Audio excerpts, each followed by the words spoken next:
WhatsApp को आश्वस्ति। WhatsApp user name विवाद में जवाब देवाई मेटा को जुलाई 9 पर्यंत समय देले केंद्र सरकार। व्हाट्सएप यूजर नेम फीचर को नहीं चलुवा विवाद में केंद्र सरकार मेटा को आश्वस्ति देछंती। केंद्र इलेक्ट्रॉनिक्स एवं सूचना प्रजुक्ति मंत्रालय पक्षरु मेटा को मिलिथिबा समय सीमा आउ 3 दिन वृद्धि करा जायछि। जुलाई 9 सुधा मेटा को स्पष्टीकरण देबाक पड़िबो। मेटा पक्षरु लॉन्च होइतिबा नुआ प्राइवेसी फीचर को नहीं विवाद सृष्टि होइतिला।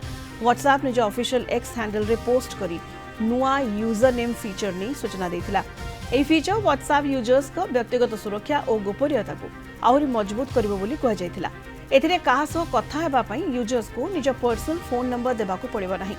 तेबे व्हाट्सएप रो यूजर नेम फीचर द्वारा साइबर अपराध बढ़िबा आशंका सृष्टि होइतिला।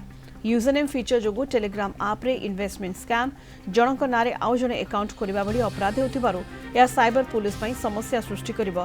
व्हाट्सएप व्यवहारकरी संख्या बहुत अधिक होतिबारु एते बड़ प्लाटफॉर्म रे फीचर रो परिवर्तन जनसाधारण सुरक्षा को प्रभावित करबा नै संदेह प्रकाश पाइतिला।